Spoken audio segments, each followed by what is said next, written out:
యోహాను సువార్త 21వ అధ్యాయము. అటు తరువాత యేసు తిబిరయ సముద్ర తీరమున శిష్యులకు మరలా తన్ను ప్రత్యక్షపరచుకొనెను. ఆయన తన్ను ప్రత్యక్షపరచుకొనిన విధము ఏదనగా, సీమోను పేతురును, దిదుమ అనబడిన తోమాయు, గలిలయలోని కానా అను ఊరివాడగు నతనయేలును, జెబెదయి కుమారులను ఆయన శిష్యులలో మరి ఇద్దరును కూడి ఉండిరి. సీమోను పేతురు, నేను చేపలు పట్టబోదునని వారితో అనగా, వారు, మేమును నీతో కూడా వచ్చెదము అనిరి. వారు వెళ్ళి దోణి ఎక్కిరి, కానీ ఆ రాత్రి ఏమీయూ పట్టలేదు. సూర్యోదయమగుచుండగా యేసు ధరిని నిలిచెను. అయితే ఆయన యేసు అని శిష్యులు గుర్తుపట్టలేదు. యేసు, పిల్లలారా, భోజనమునకు మీ యొద్ద ఏమైనా ఉన్నదా అని వారిని అడుగగా, లేదని వారు ఆయనతో చెప్పిరి. అప్పుడు ఆయన, దోణె కుడిపక్కను వలవేయుడి, మీకు దొరుకును అని చెప్పెను. కనుక వారు అలాగ వేయగా చేపలు విస్తారముగా పడినందున వల లాగలేకపోయిరి. కాబట్టి యేసు ప్రేమించిన శిష్యుడు, ఆయన ప్రభువు సుమి అని పేతురుతో చెప్పెను. ఆయన ప్రభువు అని సీమోను పేతురు విని, వస్త్రహీనుడై ఉన్నందున పైబట్ట వేసి సముద్రంలో దుమికెను. దరి ఇంచుమించు 200 మూరల దూరం ఉన్నందున తక్కిన శిష్యులు చేపలు గల వల లాగుచు ఆ చిన్న దోణిలో వచ్చిరి. వారు దిగి దరికి రాగానే అక్కడ నిప్పులను, వాటి మీద ఉంచబడిన చేపలను, రొట్టెయు కనబడెను. యేసు, మీరిప్పుడు పట్టిన చేపలలో కొన్ని తీసుకొని రండని వారితో చెప్పగా, సీమోను పేతురు దోణి ఎక్కి వలను దరికి లాగెను. అది 153 గొప్ప చేపలతో నిండి ఉండెను.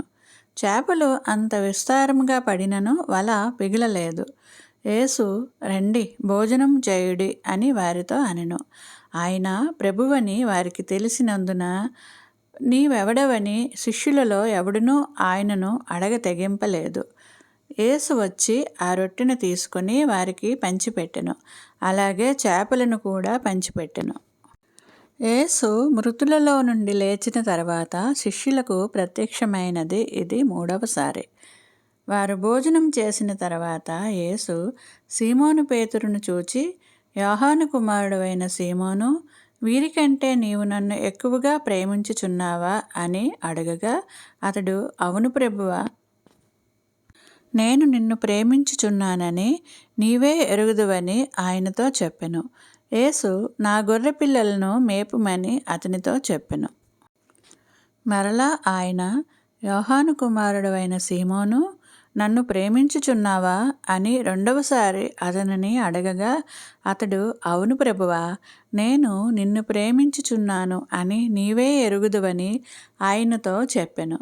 ఆయన, నా గొర్రెలను కాయుమని చెప్పెను. 3వసారి ఆయన, యోహాను కుమారుడవైన సీమోను, నన్ను ప్రేమించుచున్నావా అని అతనిని అడిగెను. నన్ను ప్రేమించుచున్నావా అని 3వసారి తన్ను అడిగినందుకు పేతురు వ్యసనపడి, ప్రభువా, నీవు సమస్తము ఎరిగిన వాడవు, నిన్ను ప్రేమించుచు ఉన్నానని నీవే ఎరుగుదువని ఆయనతో చెప్పెను. యేసు, నా గొర్రెలను మేపుము. నీవు యవ్వనుడివై ఉండినప్పుడు నీ అంతట నీవే నడుము కట్టుకుని నీకిష్టమైన చోటికి వెళ్ళుచుంటివి. నీవు ముసలివాడవైనప్పుడు నీ చేతులు నీవు చాచుదువు. వేరొకడు నీ నడుము కట్టి నీకిష్టము కాని చోటికి నిన్ను మోసుకొని పోవునని నీతో నిశ్చయముగా చెప్పుచున్నానని అతనితో చెప్పెను. అతడు ఎట్టి మరణము వలన దేవుని మహిమపరచునో దాన్ని సూచించి ఆయన ఈ మాట చెప్పెను. ఇట్లు చెప్పి, నన్ను వెంబడించుము అని అతనితో అనెను. పేతురు వెనుకకు తిరిగి, యేసు ప్రేమించిన వాడును భోజన పంక్తిని ఆయన రొమ్మున ఆనుకొని, ప్రభువా, నిన్ను అప్పగించువాడెవడని అడిగినవాడు ఆయన శిష్యుడు తమ వెంట వచ్చుట చూచెను. పేతురు అతన్ని చూచి, ప్రభువా, ఇతని సంగతి ఏమగునని యేసును అడిగెను. యేసు, నేను వచ్చు వరకు అతడు ఉండుట నాకిష్టమైతే అది నీకేమి, నీవు నన్ను వెంబడించుమనెను. కాబట్టి ఆ శిష్యుడు చావడు అను మాట సహోదరులలో ప్రచురమాయెను. అయితే చావడు అని యేసు అతనితో చెప్పలేదు, కానీ నేను వచ్చే వరకు అతడు ఉండుట నాకిష్టమైతే అది నీకేమని చెప్పెను. ఈ సంగతులను గూర్చి సాక్ష్యమిచ్చుచు ఇవి వ్రాసిన శిష్యుడు ఇతడే. ఇతని సాక్ష్యము సత్యమని ఎరుగుదము. యేసు చేసిన కార్యములు ఇంకను అనేకములు కలవు. వాటిలో ప్రతిదానిని వివరించి వ్రాసిన ఎడల అట్లు వ్రాయబడిన గ్రంథములకు భూలోకమైనను చాలదని నాకు తోచుచున్నది.